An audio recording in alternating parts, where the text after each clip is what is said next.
নমস্কাৰ আপোনালোক সকলোকে পুনৰবাৰৰ কাৰণে স্বাগতম জনাইছো ফুড উইথ মুড চেনেললৈ আৰু আজি আপোনালোকৰ কাষলৈ লৈ আহিছো ভেজ চাওমিন বা ভেজ নুডলছৰ এটা ৰেচিপি ভেজ মাঞ্চুৰিয়ানৰ সৈতে আসলতে ভেজ নুডলছ বুলি কোৱাতকৈ ভেজ চাওমিন ক'লে বেছি ভাল লাগে কাৰণ ভেজ চাওমিন শব্দটো বেছি জনপ্ৰিয় হয়নে নহয় কিন্তু আপোনালোকে বাৰু জানেনে চাওমিন শব্দটোৰ অৰ্থনো কি আসলতে চাওমিন শব্দটোত দুটা শব্দ সোমাই আছে চাও আৰু মিন চাও মানে ষ্টিৰ ফ্ৰাইড বা সহজকে বুজিবলৈ গ'লে ফ্ৰাইড আৰু মিন মানে নুডলছক বুজা যায় সো চাবলৈ গ'লে চাওমিন শব্দটোৱে ষ্টিৰ ফ্ৰাইড নুডলছ বা ফ্ৰাইড নুডলছক বুজায় বাৰু বাকী যি কি নহওক মোৰ ৰেচিপিখিনি চাই যদি আপোনালোকে ভাল পাইছে তেনেহ'লে চেনেলটো সাবস্ক্ৰাইব কৰিব বেল আইকনটো প্ৰেছ কৰি দিব like share comment and suggestion দিব বুলি আশা কৰিলো সো এতিয়া দেৰি নকৰি বলকচোন আজিৰ ৰেচিপিটোৰ ইনগ্ৰেডিয়েণ্টছৰ লগত চিনাকি কৰাই দিওঁ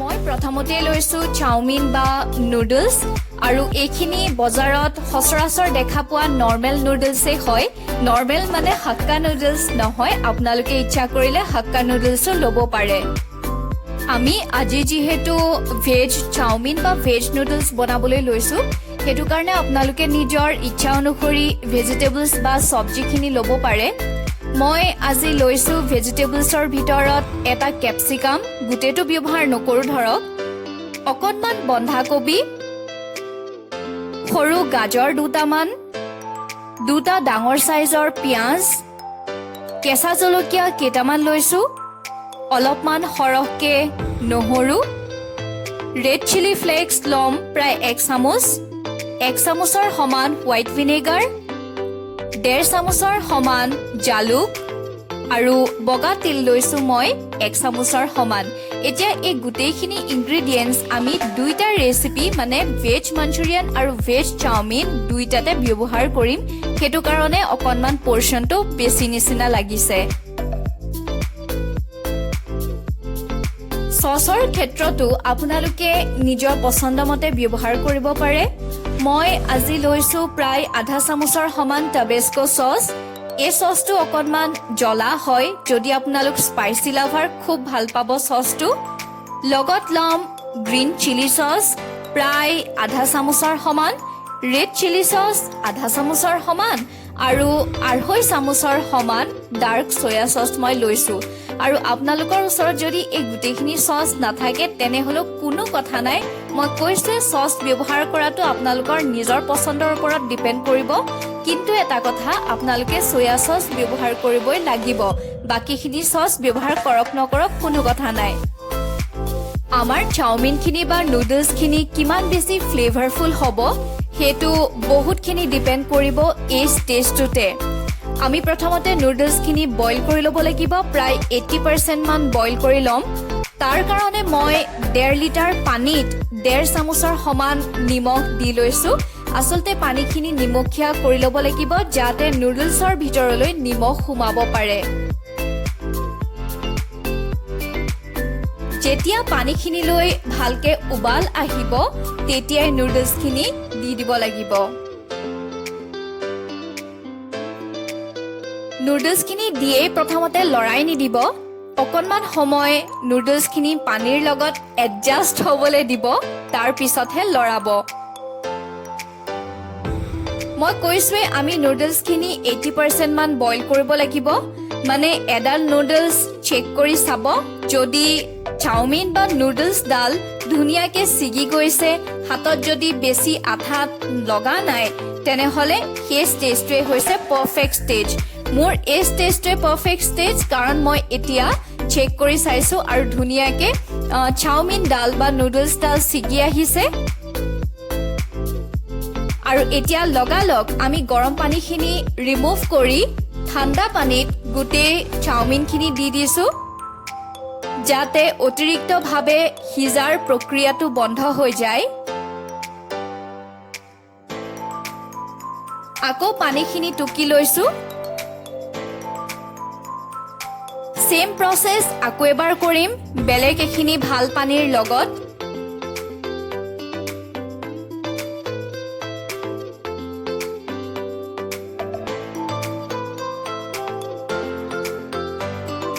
ইতিমধ্যে আমাৰ চাওমিনখিনি ঠাণ্ডা হৈ আহিছেই।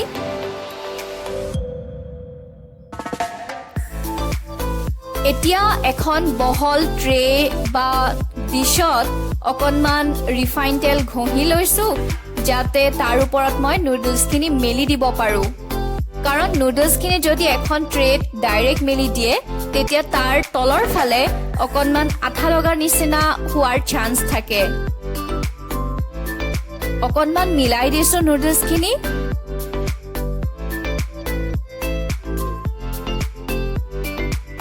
দেখিছেনে ধুনীয়াকৈ খুলি গৈছে নুডলছখিনি। এতিয়া কেইটোপালমান তেল ওপৰৰ পৰা ঢালি দিছোঁ আৰু ভালকৈ মিক্স কৰি ল'ম।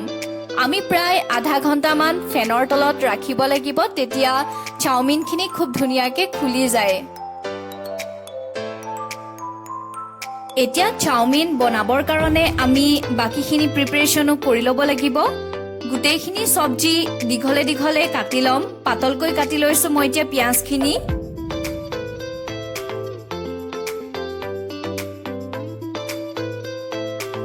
আৰু পিঁয়াজৰ ভিতৰৰ ছেগমেণ্টটো হাতেৰে খুলি দিছোঁ।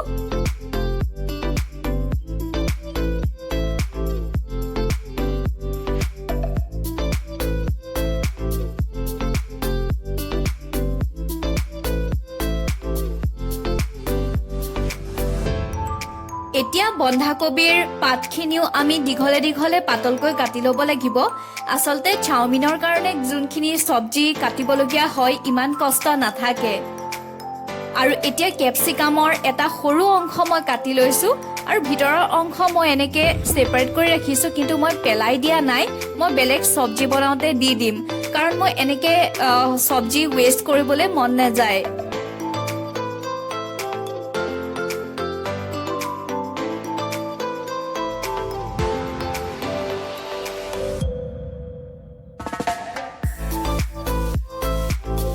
গাজৰৰো আমি জুলিয়ান ফৰ্মত কাটি ল'ব লাগিব।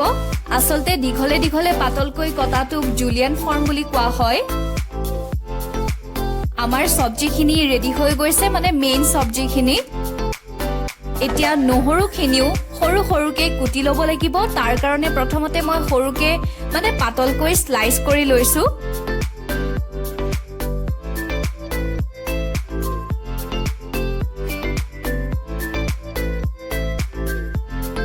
গোটেইখিনি চব্জিৰ ভিতৰত নহৰুটো সৰু সৰুকৈ কুটা কাৰবাৰটোৱে অকণমান আমনিদায়ক।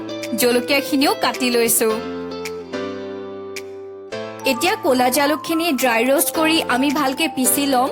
আৰু যদি আপোনালোকে ক'লা জালুকৰ জ্বলাটো খাব নোৱাৰে তেনেহ'লে মাৰ্কেটত ৰেডিমেড বগা জালুকৰ পাউডাৰ পেকেট পায়, সেইটো ব্যৱহাৰ কৰিব, কাৰণ বগা জালুকৰ গুণটোহে থাকে, জ্বলা ইমান নাথাকে। আৰু লগতে তিলখিনিও আমি ৰোষ্ট কৰি ল'ব লাগিব যেতিয়ালৈকে তিলৰ কালাৰ চেঞ্জ হৈ নাহে। মাঞ্চুৰিয়ানৰ কাৰণে দৰকাৰ হোৱা চব্জিখিনি আগতীয়াকৈ কাটি লৈছোঁ যাতে গৰমে গৰমে দুইটা বস্তু আমি বনাব পাৰোঁ। আৰু আমি চব্জিখিনি খুব সৰু সৰুকৈ কাটিব লাগিব, সেইকাৰণে মই আজি চপাৰ ব্যৱহাৰ কৰিছোঁ। আচলতে কথাটো এনেকুৱা, যদি আমাৰ কিটচেনত কিছুমান ইম্পৰ্টেণ্ট ইকুইপমেণ্ট থাকে, ধৰক কটাৰীৰ লগতে এনেকুৱা যদি চপাৰ এটাও থাকে তেনেহ'লে লাইফটো সঁচাকৈ বহুত ইজি হৈ যোৱাৰ নিচিনা হয়। কিমান কম টাইমত আজিকালি এনেকৈ চপাৰ ব্যৱহাৰ কৰি কাটিব পৰা যায় চব্জিখিনি। দেখিছেনে কিমান সৰু সৰুকৈ কাট খাই গ'ল পিঁয়াজখিনি, আৰু ইমান কম টাইমত। আমি একে প্ৰচেছত বন্ধাকবিখিনিও কাটি লৈছোঁ আৰু মই অকণমান গাজৰো ব্যৱহাৰ কৰিম। গাজৰ প্ৰায় 2 চামুচমান লাগিব আমাক, মানে সৰু সৰুকৈ কুটাৰ পিছত 2 চামুচমান হোৱাকৈ। মাঞ্চুৰিয়ানৰ বলকেইটা বনাবৰ কাৰণে বেটাৰটো ৰেডি কৰি ল'ব লাগিব। মই পিঁয়াজ, গাজৰ, বন্ধাকবি আধা চামুচৰ সমান জালুকৰ গুড়ি আৰু 2 চামুচ কৰ্ণফ্লোৰ লৈ প্ৰথমতে অকণমান মিক্স কৰি লৈছো আমি পিঠাগুড়িও ব্যৱহাৰ কৰিম ইয়াৰ পিছতে কিন্তু প্ৰথমতে আমি 2 চামুচ কৰ্ণফ্লোৰ দি ভালকে মিক্স কৰি লৈছো যাতে আমি আন্দাজ কৰিব পাৰো আৰু কিমান এক্সট্ৰা পিঠাগুড়িৰ দৰকাৰ হ'ব কাৰণ একে সাথতে আপোনালোকে ড্ৰাই ইনগ্ৰেডিয়েন্টছ খিনি দি দিলে পিছত গৈ থৈ পানীও এড কৰিবলগীয়া হ'ব পাৰে হেতু কাৰণে অকমান হে ড্ৰাই ইনগ্ৰেডিয়েন্টছ এড কৰিব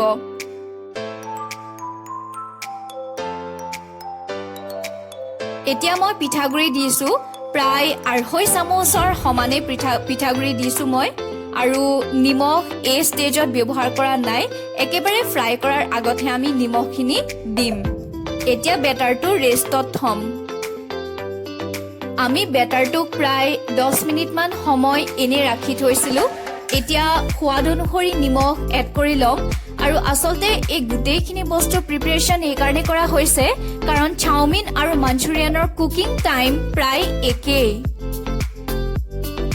আসলতে চাওমিন আৰু মাঞ্চুৰিয়ান দুইটাৰ কুকিং টাইম মই একে বুলি কৈছো মানে দুইটা একেটা টাইমত ৰেডি হৈ যায় সো দুইটা বস্তু যাতে গৰমে গৰমে এনজয় কৰিব পাৰো হেতু কাৰণে আগতীয়াকৈ গুটেইখিনি প্ৰিপাৰেচন কৰি লোৱা হৈছে আমি সসখিনিও মিক্স কৰি দিব লাগিব মই 2.5 চামুচ সয়া সস আৰু আধা চামুচকৈ বাকিখিনি ব্যৱহাৰ কৰিছো এতিয়া আমি মাঞ্চুৰিয়ান বলছখিনি মিডিয়াম ফ্লেমত ফ্ৰাই কৰি ল'ব লাগিব অলৰেডি বেটাৰটো প্ৰায় 10 মিনিট মান সময় আকৌ ৰেষ্টত হ'বলৈ দিয়া হৈছিলে এইখিনিতে এটা কথা কৈছো আপোনালোকক আসলতে বন্ধাকবি আৰু পিয়াজৰ পৰা অকণমান পানী ওলায়ে আৰু দেখাত বেটাৰটো এনেকুৱা লাগে যেন আৰু অলপ কৰ্ণফ্লোৰ দিয়াটো দৰকাৰ বা আৰু অলপ ময়দা বা পিঠাগুড়ি দিয়াটো দৰকাৰ দেখাত তেনেকুৱা লাগে মানে বস্তুটো শেপ দিব খুজুতে ইমান সহজে বান্ধ খাই নাহে কিন্তু আপোনালোকে চিন্তা নকৰিব তেলত দিয়াৰ লগালগ নহয় প্ৰায়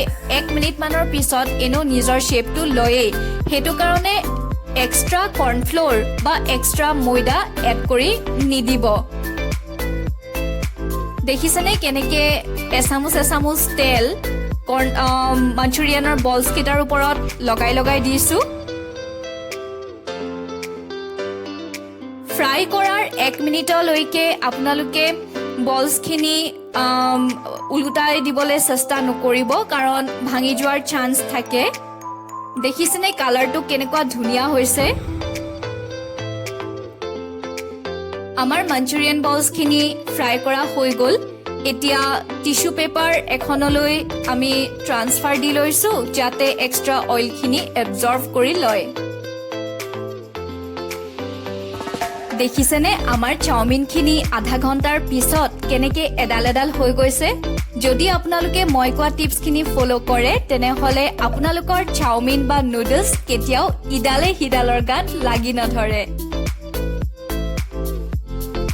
এতিয়া আমি দুইটা ডিশ একেটা টাইমত দুইটা বাৰ্নাৰত বনাব লাগিব মই কৈছো দুইটাৰ কুকিং টাইম একেই তেতিয়াহে আমি গৰমে এনজয় কৰিব পাৰিম প্ৰথমতে চাও বনাবৰ কাৰণে মই 4 চামুচ তেল লৈছো আৰু কেৰাহীৰ চাৰিওফালে লগাই লৈছো যাতে নুডলছখিনি ভালকে তেলৰ লগত মিলাব পৰা যায় আৰু আপোনালোকে ফ্লেম হাই ৰাখিব লাগিব হেতু কথা মন কৰিব তেতিয়াহে ৰেষ্টুৰেণ্ট ষ্টাইল বা ষ্ট্ৰীট ষ্টাইলৰ নিচিনা ফ্লেভাৰটো আহিব মই তেলত নহৰু পিয়াজ সস এই গুটেইখিনি বস্তু দি দিছো বাকি সবজিখিনিও দি দিম বন্ধাকবিৰ বাদে কাৰণ বন্ধাকবিটো সোনকালে সিজি যায় আৰু কেপচিকামো অলপ পিছতহে দিম আৰু এইটো ষ্টেজত মই এক্সট্ৰা নিমখ ব্যৱহাৰ নাই কৰা চাও বনাওতে নিমখ ব্যৱহাৰ কৰাৰ ক্ষেত্ৰত সাৱধান হ'ব কাৰণ সয়া সসত নিমখ থাকে আৰু আমি চাওখিনি যেতিয়া বইল কৰো তেতিয়াও আমি নিমখ ব্যৱহাৰ কৰো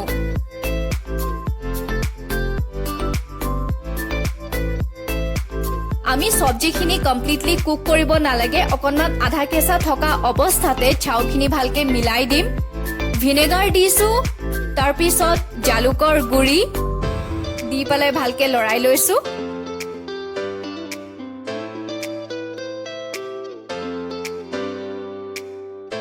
এতিয়া টাবেস্কো সস দি লম যদি আপোনালোকৰ এই সসটো নাথাকে তেনেহলে স্কিপ কৰিব পাৰে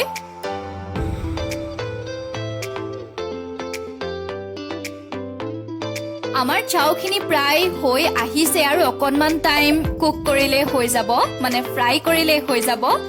নিমখ এই টাইমত এড কৰিছোঁ আৰু প্ৰায় 2 মিনিটমানৰ পিছতে চাউখিনি ৰেডি হৈ যাব।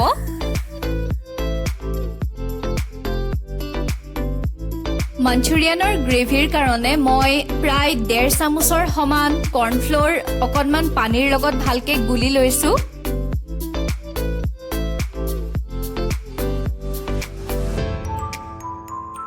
আমাৰ ভেজ চাউখিনি এতিয়াও গেছৰ সিটো বাৰ্ণাৰত আছে আৰু লগালগ আমি গেছৰ ইটো বাৰ্ণাৰত এতিয়া মাঞ্চুৰিয়ান বনাম।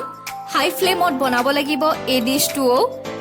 তেল মই লৈছোঁ 2 চামুচ আৰু নহৰু দিয়াৰ লগালগ মই চচখিনিও দি দিছোঁ। নিমখ সোৱাদ অনুসৰি দিব আৰু সাৱধান নিমখ ব্যৱহাৰ কৰোঁতে, কাৰণ চয়া চচত নিমখ থাকেই। প্ৰায় 2 কাপৰ সমান পানী ব্যৱহাৰ কৰিছোঁ আৰু জালুকৰ গুড়িখিনিও দি দিছোঁ। যেতিয়াই গ্ৰেভিটোত অকণমান উবাল আহিব আমি তেতিয়াই কৰ্ণফ্ল'ৰখিনি দি দিম। গ্ৰেভিটো হ'বলৈ বেছি সময় নালাগে আৰু আপোনালোকৰ ওচৰত যদি চিলি ফ্লেক্স নাথাকে আপোনালোকে শুকান জলকীয়া সৰু সৰুকৈ কাটি ব্যৱহাৰ কৰিব পাৰে। এটা কথা মনত ৰাখিব, মাঞ্চুৰিয়ান বলছখিনি আমি গ্ৰেভিটো হৈ যোৱাৰ পিছতহে ব্যৱহাৰ কৰিম। মানে ধৰক ডিছটো হ'বলৈ প্ৰায় কেইছেকেণ্ডমান সময় আছে। এতিয়া ধৰক ক্লিপটোত যেনেকৈ দেখুৱাইছোঁ আমাৰ গ্ৰেভিখিনি হৈ আহিছে। অলপ টাইমৰ পিছতে গেছটো বন্ধ কৰিম।